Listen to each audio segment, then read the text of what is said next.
lalas mimpo menungso bongkong wis lanjut popo. Baladewa jarak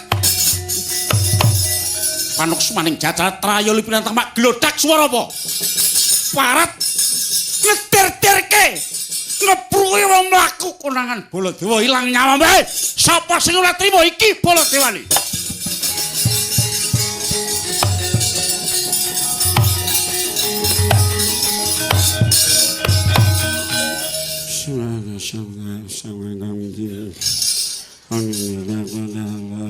Durga kala padha sumira lara-lara padha mingata dhuwit-dhuwit padha murwa. Mari saking kersane.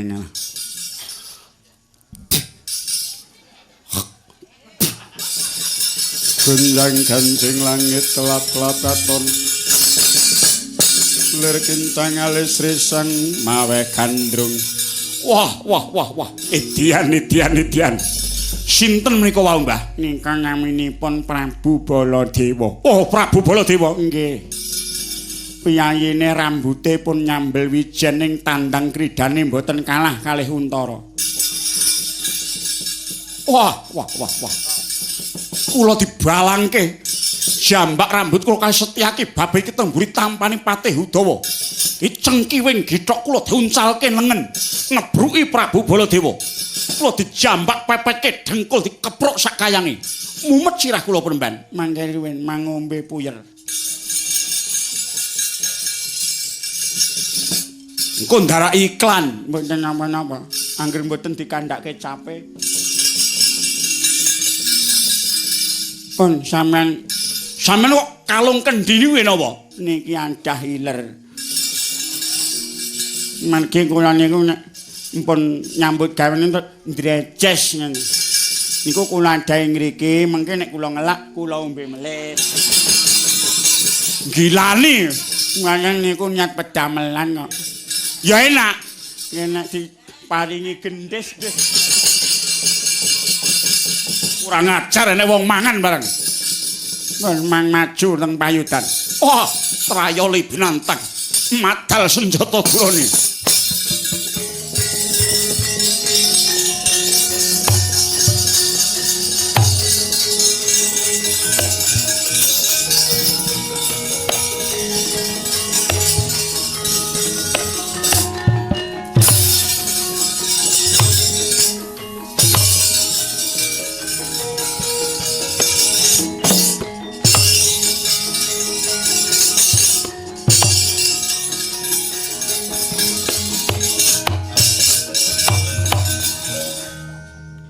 Apa iki? Traya libinantang gaman. Iblis kalet sapa gua gaman candak bongko kowe. Aja minggat. Waduh, mati aku. Aja minggat. Anuk semang jalan kuat. Tembo menungkak kowe. Waduh, mati aku mati piye? Sambat piye? Kowe sapa? Kula ngaku kowe sapa? Waduh nyuwun pangan, njaluk pangapura piye? Baladewa kok jaluki pangapura?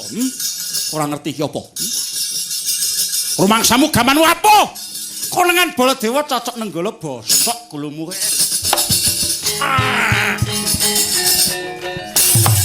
Bongko kowe. Woi. Baladewa kok jarak mainan. Ayo, ngunio. Jarak wong Mandura. Bosok gulumu. Jadilah bintang.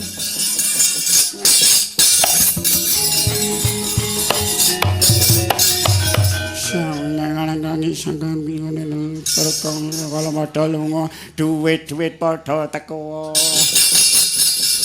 Gunjang gancing langit kelap katon. Lir kencang alis risang mawe gandrung wiladala uye. Wah dudu karepe dhewe penemban. Yang turi ngakon nek kinten-kinten paitane niku ming cumpen ampun sok nantangi wong.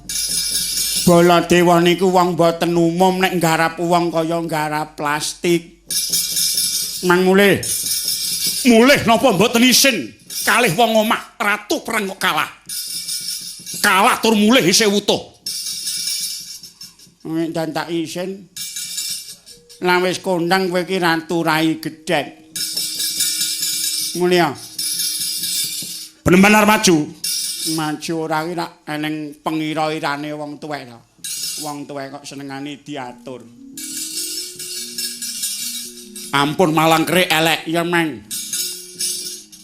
Tuwek apa? Apa kaya ngene rupaku, umurku kaya ngene nek gur nandangi Lasmini. Olah cara nandangi nyambut gawe ngejak nyinden. Ampun kemaki. Ora kemaki. Wah, tuwekan nganggo sarung. Ya Mang. Wis arep kebak ilerku. Trayoli pinantang pangamuke. Begawan Zainal. Hilang nyawamu.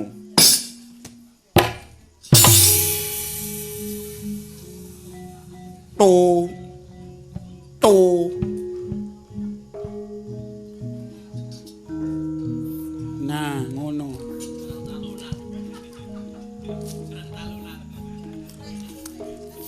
Sing enong meng rada entuk mayar.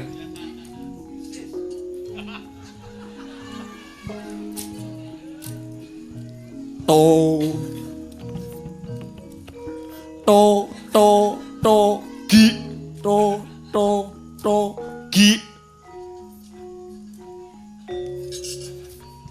Kok ya manut wae. Rumangsane arep aku ora ngundhaki iki apa ora manut mangsamu. Wah. Sopo iki? Tangkang marang aku Begawan Zainal. Zainal. Kleru. Zainal. Lah iya Zainal. Kupingmu bosok. Leh mung genah-genahke. Engko kleru engko. Awas. Yat putungmu kowe. Ayo.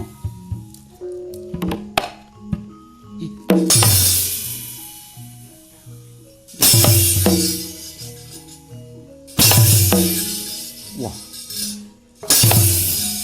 Ora diping 3 kok ora marem. Kedulah. Oh nyentel asem tenan kok iki. Awas. Mbah, ampun banter-banter.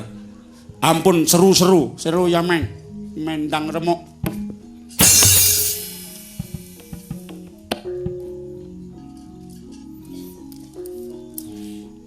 Dek terus. Salahe miwiti. Kuwi wong mentah kok mbok ajari. Mentah apa? Awas. Loh. Hai.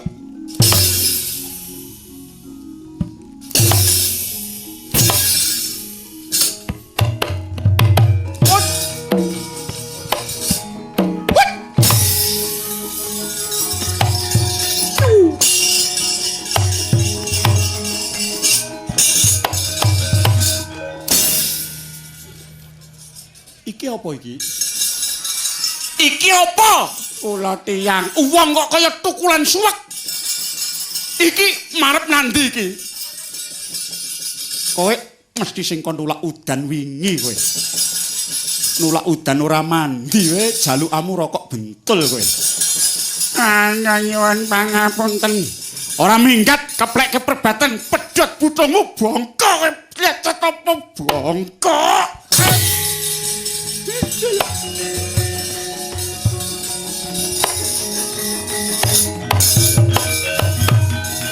Ayo sambat to. Baladewa kok jarak. Bengawan Solo. Suwi. Mundur nggih, mundur.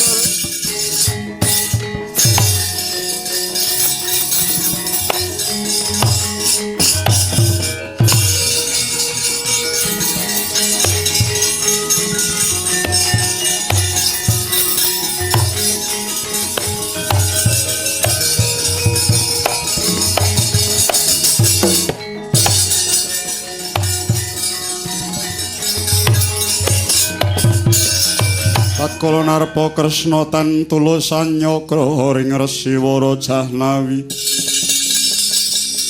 kan munggah kalihing rata teher tumyangaken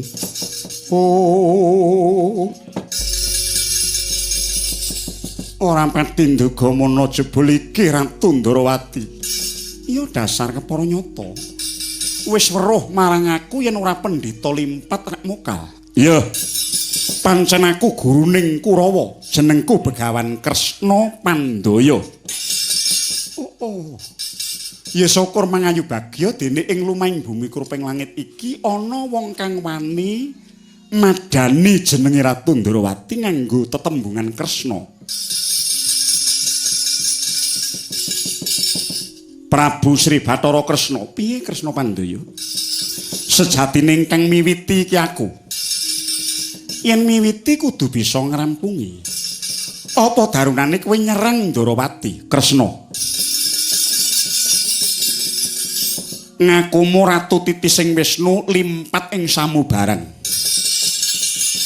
yen aku padudon kerengan karo kowe aduta sing balung uleting kulit tak kira diguyu bocah ing atase wong sak tataran Brahmana lan sak tataran dewa setengah menungsa ewadene mung gelut adu kringet saru dinulungake karepmu ngajak gelut cara piye ngajak perang cara apa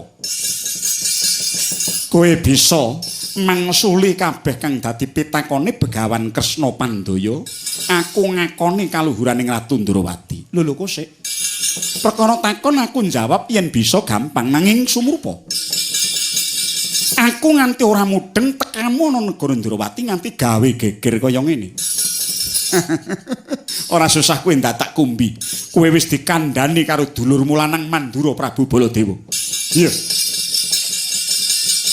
yen kowe kepengin njaluk patine Ratu Ndrawati ora susah ndadak sesuk-sesuk saiki tak wenehke lega lila rasaku syukur bage yen to patiku saka Brahmana kang pinunjul tetepe aku bakal manjing swarga langgeng Kresna kowe bisa ngatonake bodhomu lan uga bisa ngaturake pintermu nanging jawaben pitakonku dhisik aku kepengin njajaki sepira jero cetheke Ratu Ndrawati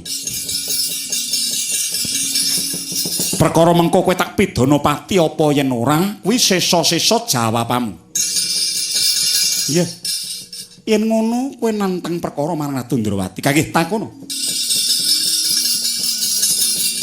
yen kowe ngaku tok sumbring pepadang yen to kowe ngaku ratu ingkang weruh sadurunge winarah lan ratu ingkang wicaksana aku tau krungu tembung sing landhep ora natoni sing banter ora nglancangi sing dhuwur ora ngungkuli mara gage werdenana siji mbaka siji lamun kowe bisa aku percaya yen Ratu Ndrawati ratu kang titis oh Begawan Kresna Pandaya iya sejatine mbok menawa mengko aturku bener ya mung merga saka kaiden sidaning kawasa nanging wadene luput kuwi Kresna dhewe kang jawab ingkang landhep ora natoni iku ilate wong ngambek wicaksana ilat iku landhepe pitung penyukur sebab kanthi obahe ngilat menungsa bisa gawe seneng lan uga bisa gawe susahing liyan yen to obahe ngilat mau ngetokake ukara ingkang sarwa manis manuhara mesti ndadekake Sukarna kang padha ngrungokke ning kosok baline yen to obahe ngilat mau mbabar ukara kasar tur sarwa natoni atining liyan iku bakal gawe lara marang penggalihe kang padha mirengke mula tumraping wong kang ngambek wicaksana sedina-dina mung tansah budidaya ngobahake ilate murih ngetokke lan ngetokake swara lan ukara ingkang mengsemake marang sak pepadane aja nganti natoni marang atining liyan kuwi mungguh ingkang mbok karepake kang landhep ora natoni piye Kresna Pandaya nggih bener apa kang dadi kandhamu Ratu Ndrawati banjur ingkang angka loro banter ora nglancangi ingkang minastan banter ora nglancangi iku pesemone wong kang sugih kawruh nanging ora kuminter geleme tutur-tutur yen to pinuju ana wong nembung njaluk diwulang yen ora ana wong takon mung meneng wae ora seneng mamerake keluwihane marang sak pepadane. Wong kang ngambek wicaksana mengkono mau anane mung sarwa mesem guyu. Cocok atine ya mesem guyu, ora cocok ya tetep padhang polatane. Ora tau nyacat kaluputaning liyan, kuwi mungguh ingkang diarani banter ora nglancangi. Wah, pancen titis kowe Ratu Ndrawati, ingkang wekasan. Sing dhuwur ora ngungkul-ungkuli kuwi ngibarate wong kang kasinungan derajat luhur nanging lembah manah atine. Andhap asra bebudene.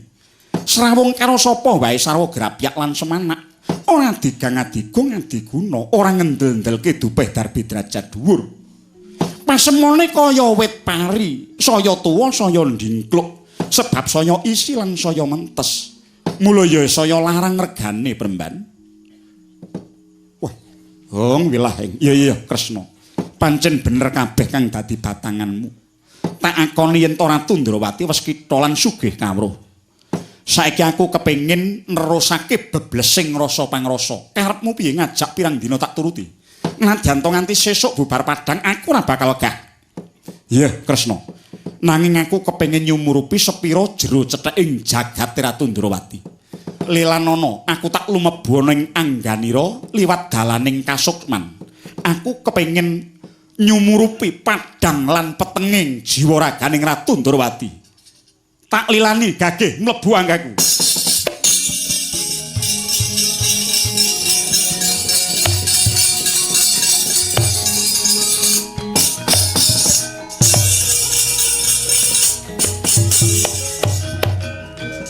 Carita nalika semono Begawan Kresna Pandaya wis manjing sajiwa lan angganing Sri Kresna.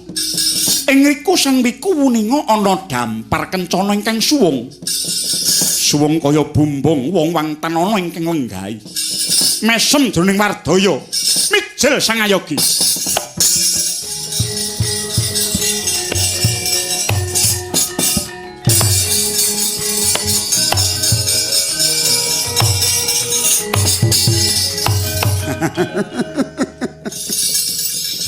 Oh Ratu Ndrawati. Ya gene Premban. Aku wis manjing anggamu lan nyumuruping kang ana kono sing ngangsana adi. Nanging kok tinemu suwung.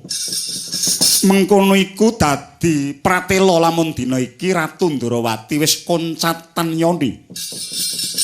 Mongko yen Ratu Kresna mono wis pisah kelawan Sang Hyang Suman, njut apa gunane kowe urip ana ing Janaloka? Bebasan uripe Nalendra Ndrawati saiki mung kaya aji godhong jati aking. Kresna Pandaya, piye? Kowe aja ngucap kang ora nganggo waton. Kowe ngewak-ewakake marang Prabu Kresna. Karepmu apa? Kowe ngarani yen tak wis koncatan yoni.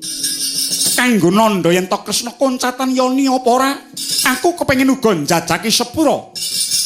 Jembar lan orane jagate Kresna Pandaya. Nyerami temen kowe bakal bisa ngikal jagat wani ngembari kan Ratu Ndrawati. Oh iya, mlebu anggaku Kresna.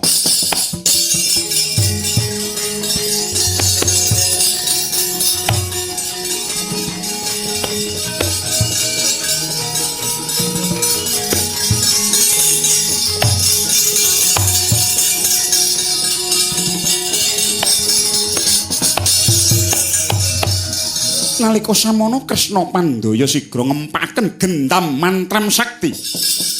Tumanduk mring Sang Nata Prabu Harimurti. Pedhasing daru beksa karya baliwur paningaling Sang Narayana.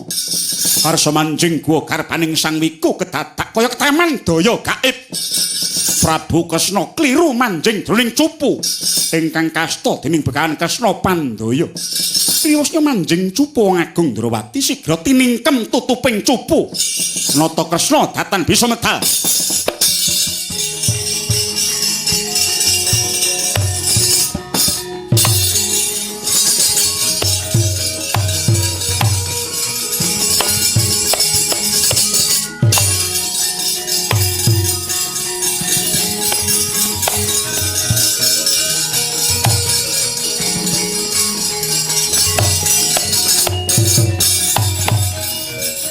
Pate Sengguni golah. Kowe nginceng apa ingkang ana jero cupu? Kula sumerep pancen panjenengan wasis saestu. Prabu Kresna tartamtu namung cupet semanten lampanipun. Sampun panjenengan tarungku wonten salebeting cupu menika mboten saged medal peneman. Iya. Digawa bali menyang Ngastina karinget jur luluh Prabu Kresna.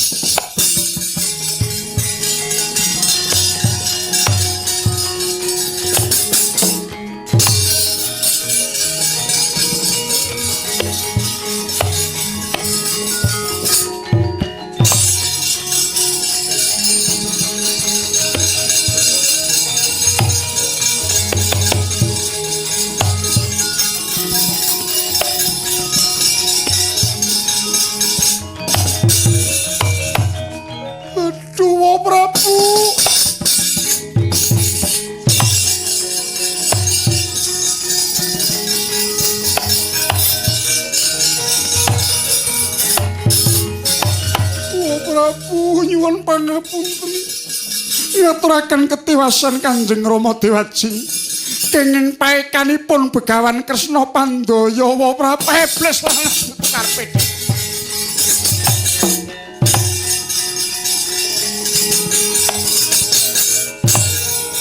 amuk Surmata Jawa timamang poso Kresna Pandhawa jamiat.